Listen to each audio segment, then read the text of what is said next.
So what's up guys? Welcome back sa ating YouTube channel. Ngayon guys, tuturo natin kung paano ba yung tamang paggamit itong 48 volt na nasa audio mixer. So makikita natin to sa kahit anong brand ng mixer. Para masundan nyo to, panoorin nyo lang to hanggang dulo. So simulan natin guys. Let's go! So yan guys, dito na tayo sa ating main topic. So makikita natin meron tayong audio mixer dito. So yung brand ng ating audio mixer is Yamaha 7 channel. So yung nagtatanong tungkol dito sa ating Yamaha is nabili lang natin to sa online na naghalaga ng 1,800 plus. So dito guys marahil merong nagtatanong dito or naguguluhan kung ano ba yung gamit dito. Itong plus 48 volt na makikita natin sa ating mixer. So kadalasan meron po yung switch mga guys, makikita nyo plus 48 volt. So ngayon guys, i-demo natin to step by step at saka kung kailan natin to gagamitin at kung para saan siya. Itong si 48 volt mga guys, gagamitin nyo lang to kung gagamitin nyo to pang live stream itong mixer ninyo. Pwede rin kung magkantahan kayo guys, gagamit kayo ng condenser mic. So ito yung tinatawag guys na condenser mic. Ito yung ginagamit sa pang live stream kasi nagla-live stream ako dati. So ito yung ginagamit ko. So ito yung DM 800 kung hindi ko nagkakamali kasi nakalimutan ko na guys kung anong model ito. So pero ito yung condenser mic. So, bali guys, kapag gagamit kayo nito, kailangan is pindutin nyo itong 48 volt. Kasi kapag hindi nyo pindutin itong 48 volt mga guys, hindi ito gagana. Bali, walang audio output na maririnig sa ating speakers kapag hindi natin i-on ito siya. Tapos, itong 48 volt mga guys, bali dito lang yan dadaloy sa ating microphone input ng mixer. Yan. So, mic 1, mic 2, mic 3, mic 4, mic 5. So, dito lang yan dadaloy. Yan. So, hindi yan mapiktuhan dito guys sa line. Hindi siya dadaloy dito. So, dito lang sa mic inputs. Yan. So, titesting natin, papakita natin para mapatunayan natin na meron bang voltahe na lalabas dito sa mic inputs. So, kukuha muna tayo ng tester mga guys. So, dito guys, meron na tayong tester. So, point natin dito sa DC50. Tapos, testira natin to isa-isa. Yan. Para mapatunayan natin na dito lang yung lalabas yung 48 volt. Tsaka hindi dito sa line. So, hindi mapektuhan yung ating audio device dito sa line kapag naka-power on yung 48 volt. So, dito lang yan dadaloy sa mic inputs. Yan. So, i-on muna natin yung ating mixer. Yan. So, naka-power on na siya. So, sunod naman guys, i-on natin tong 48 volt. Yan. Tapos, yung main voltage na lalabas guys, dito yan lalabas sa number 2. So, meron po yung number yung mga XLR type input dyan. Makikita natin, merong 1, 3, tsaka 2. So, dito yan lalabas yung 48 volt. Dito sa number 2. So, check natin. So, itong number 2, ito yung voltage niya lalabas. Tapos, itong 1 is ground po ito guys. Ground. So, papakita natin. So, ito yung ground. Number 1. So, pasok natin dyan. Tapos, ito naman yung voltahe. Yan. Yan. Makita natin na nakapoint na yung test probe natin sa XLR input or mic input. Yan. So, makikita natin dito guys. Yan. Hawakan natin para mat-point talaga siya. So, makikita natin dito guys sa tester natin. So, post natin para yan. Para makita. Yan. So, meron po yung 48 volt na lalabas. Yan. So, same dito sa mic 2 input. Yan. So, dito naman tayo sa mic 3. Yan. Makikita natin yung test probe natin. Yan. So, meron siyang 48 volt. So, dito naman, Yan. So, 48 volt. Sa mic 5 input. Yan. So, mayroong 48 volt. So, lahat ng mic input guys, mayroon po yung 48 volt kapag na power on natin to. Yan. Pero dito sa line mga guys, dito sa line is hindi yan maapektuhan. Yan. So, try natin i-testiran guys yung ating line input. So, gagamit tayo ng PL jack. So, ito na yung PL jack natin. So, push natin. So, testiran natin guys. Yan. Dito sa loob. Yan. Ito yung ground niya body. Yan. Yan. So, makikita natin sa tester na wala siyang reading. Yan. So, same yan dito sa channel 2. Tapos, hanggang channel 5. Yan. So, walang voltahe. So, dito lang yan lalabas yung 48 volt dito sa ating microphone input na tulad nito, meron 5 channel. So, dito lang yan lalabas. Yan. So, hindi mapiktuhan yung ating line input. Yan. So, kung gagamit naman tayo ng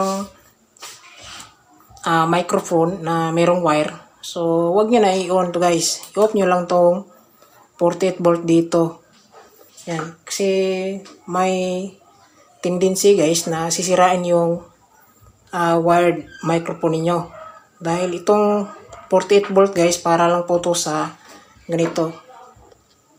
Sa condenser mic. Tapos, kung sakali naman gagamitin nyo po itong mic input, gagamitin nyo pang input ng inyong device patungo sa laptop niyo or DVD, tapos nakalimutan nyo na power on nyo itong 48 volt, so sisirain yung laptop niyo kung dito kayo mag-i-input ng laptop or DVD. Kung dito tayo maka-input, so kapag naka-on to, sisirain yung laptop niyo guys. Papasok yung 48 volt doon sa audio output ng inyong device or laptop na ginamit. So, kailangan mag-ingat tayo dito sa 48 volt. So, kailangan naka-off lang yan kung hindi ka gagamit ng condenser mic para safety. Yan. So, ngayon, titesting natin guys itong condenser mic dito sa mic input. Yan. So, dito guys, hindi to gagana itong condenser mic kapag hindi niyo ito naka-i-on or hindi niyo ito naka-power itong 48 volt. So, meron naman siyang palatandaan kapag naka-power on tong 48 volt. So, iilaw tong kanyang ilaw dito, yung isa. Yan. So, gagamit lang tayo ng XLR wire. So, connect lang natin dito. Tapos, itong main output natin, lagyan din natin ng RCA patungo sa amplifier natin dahil titesting natin yung speaker natin doon sa labas. Yan. So, iwa-wiring lang natin guys. So, yung gagamitin natin dito sa ating condenser mic is ito. Female at saka male XLR yung dulo. Yung dulo ipasok natin dito sa mixer. So, testing natin si mic 1.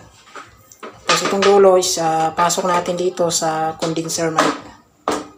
So, yan guys, no, nakakabit na to. Yan, pakita natin. Yan. So, nakakabit na to. So, testing natin si mic 1 input. So, on muna natin yung ating amplifier na Joson Saturn. Yan. So, hindi natin to kinabit. Yan. So, volume natin na malakas para marinig ninyo kasi nasa labas yung speaker natin. Yan.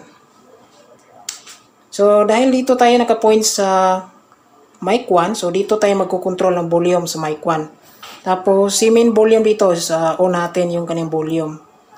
So, ngayon, i-try muna natin na hindi natin i-power on si 48 volt. So, volume natin guys. Yan. So, gagawa tayo ng ingay dito sa microphone. Yan. Yan. So, papansin natin guys, wala siyang tunog talaga na lalabas. So, try natin i-power on guys. Yan.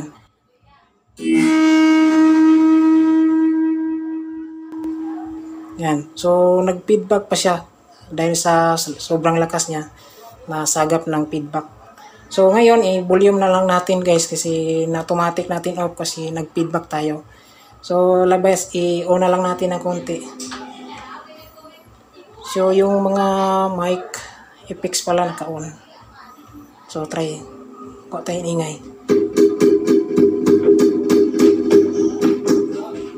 So, malakas guys, no? Pinaan lang natin yung ating amplifier para makakontrol tayo ng ingay. Yan. Yan, volume natin yung mic 1 volume. So, mag-sound check tayo. Try natin. Check. Check this. Yan. So, rinig natin guys na tumunog siya kapag naka-power on to. So, try naman natin i-power off. Yan. So, antayin natin mga ilang minutes or segundo para bababa yung kanyang voltahe na 48 volt.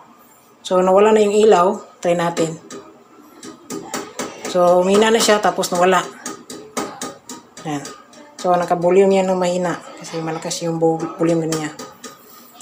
So, on natin balik. Yan. So, try natin si mic channel 2. So, volume natin dito.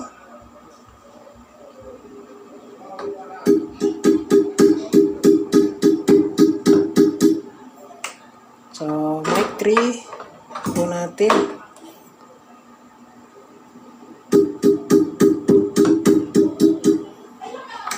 So, mic 4. So, volume natin. So, mic 5. Volume natin. Yan. So, lakas yung volume natin. Yan. So, off na natin to. Ang ating 48 volt. Baka makalimutan pa natin. So, yan guys, no. Naipakita na natin. Tapos, na-sound check din natin or na-testing na natin yung gamit nitong 48 volt. Yan. So, yan lang po yung gamit niya guys, itong 48 volt. So, dadaloy yan dito sa mic input ng ating mixer. So, para lang yan dito sa condenser microphone. Yan. So, maganda to guys na klase na microphone kung gagamitin nyo. So, malinaw. Kaya lang malakas yung sagap ng feedback niya. So, kailangan is kung gagamitin nyo to, pangkantahan is i-control nyo lang guys. Painaan nyo lang yung volume or yung gain niya dito. Yan. So, tatapusin na natin tong video na to guys, no? So, sana meron tayong konting tips kalaman sa ating video. Yan. So, maraming salamat sa panonood. God bless.